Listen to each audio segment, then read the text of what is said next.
Hey guys, what is up? It's Arunat here, and today we're talking dividend yields because as far as I see, this is a topic a lot of beginners would like to know more about. And whether you're someone looking at dividend investing specifically or just someone starting out with stock market investing, dividend yield is a fundamental metric that will play some part in your total returns, so it's a good idea to familiarize yourself with the concept. And if you sit back, relax, and follow along this video, we're gonna learn first of all what a dividend is, what dividend yield is, what it means, how to calculate it, and what to look out for when examining dividend yields. So if that sounds good enough to you, without further ado, let's get right into it. First of all, if we want to understand dividend yield, we have to know what a dividend is. The concept of dividends is relatively easy. You got your publicly traded companies carrying out their usual activities. Now, whenever they sell their goods or services, they have money coming in the form of revenue. And from that revenue coming in, once they cover their cost of goods and pay the personnel and pay the rent,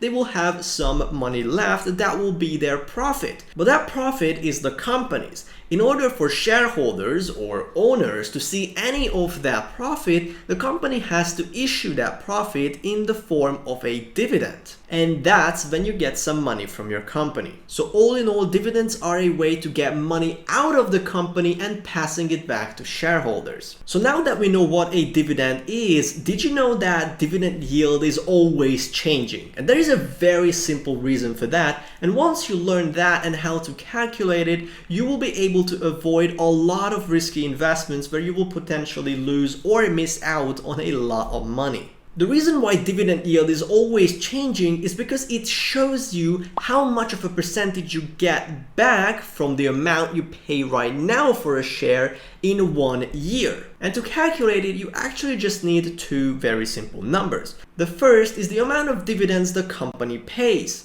Most companies pay every quarter, and for the sake of this example, we're gonna have a imaginary company who pays 25 cents every quarter. Now, the general method for calculating dividend yield is that you take a company's most recent quarterly dividend, 25 cents in this case, and multiply it by $1 in this case, to get what they would pay over 1 year. Now that you know the annual dividend, you just have to divide it by the actual current stock price. And here are two example scenarios to help you better understand it. In the first scenario, our imaginary company's stock price is $1,000. Yes, $1,000, and it pays $1 every year. Now what you do is you take the $1 in dividends that the company pays annually and divide it with the current $1,000 stock price, and that would give you 0.1%. That is your dividend yield. Now what that tells you is that for the $1,000 that you would give right now for a share, you would get back 0.1% of your money every year in the form of dividends. While in the second example, our imaginary company's share price is $50 and it still pays the exact $1 dividend every year.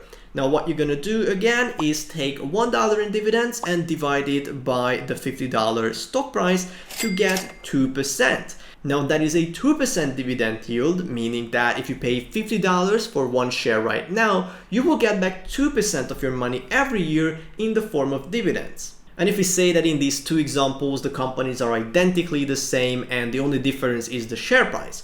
Now, one offers you 0.1% dividend yield and the other offers you 2% dividend yield.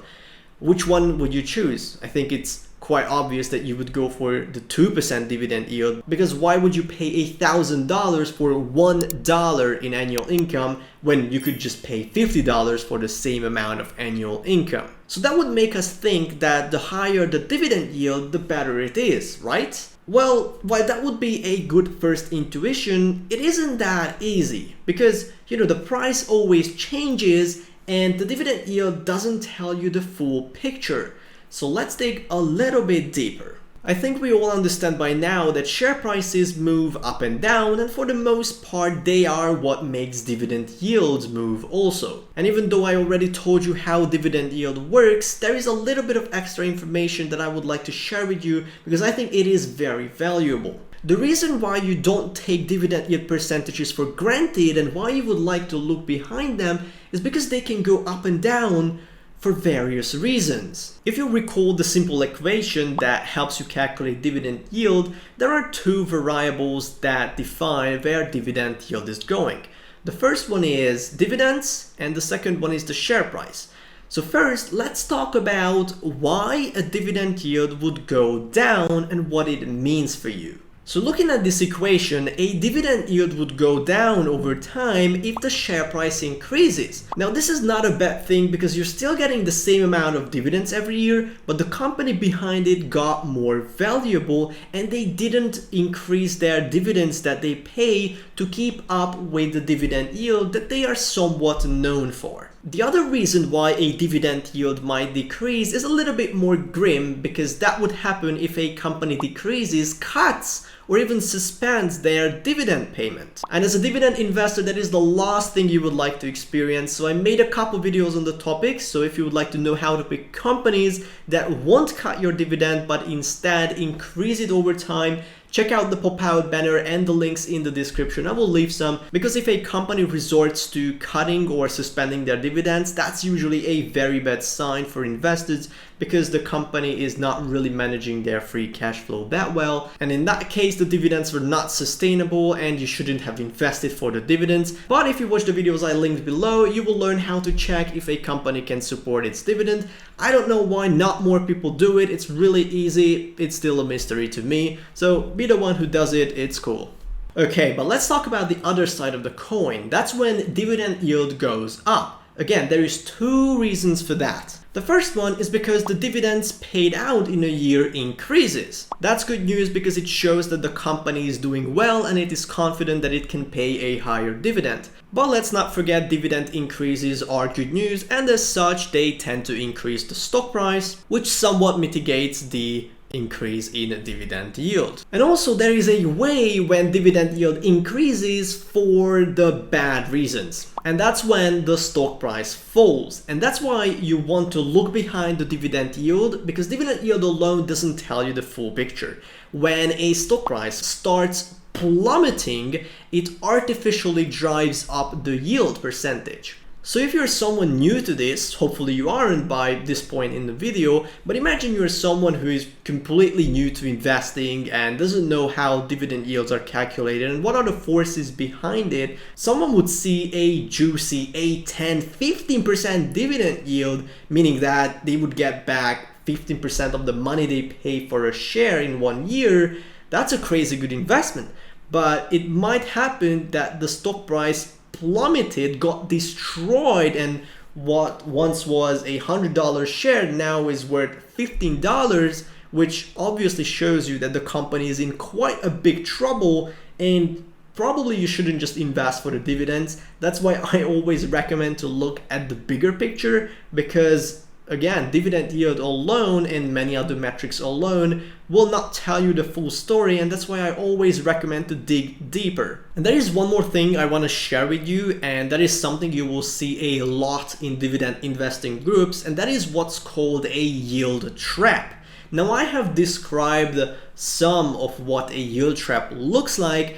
Basically, it's a dividend yield you shouldn't fall for. Now this could happen for a multitude of reasons. First could be that the stock price has been falling recently because that artificially drives up the yield percentage, making it seem better than what it really is. Not to mention that if the stock price has been falling like a rock, there is probably something wrong with that company, so you should definitely check it out, why that company's shares are depreciating or whether it is a market-wide effect that everything is seeing a correction. Now the second reason why you might find a yield trap is very nicely illustrated by what AT&T used to be, AT&T's Dividend to be more specific, because they offered a very stable, nice 7-8% dividend, but what very few people managed to notice is that the dividend was not going anywhere. They were increasing their dividend marginally every single year, way less than the rate of inflation,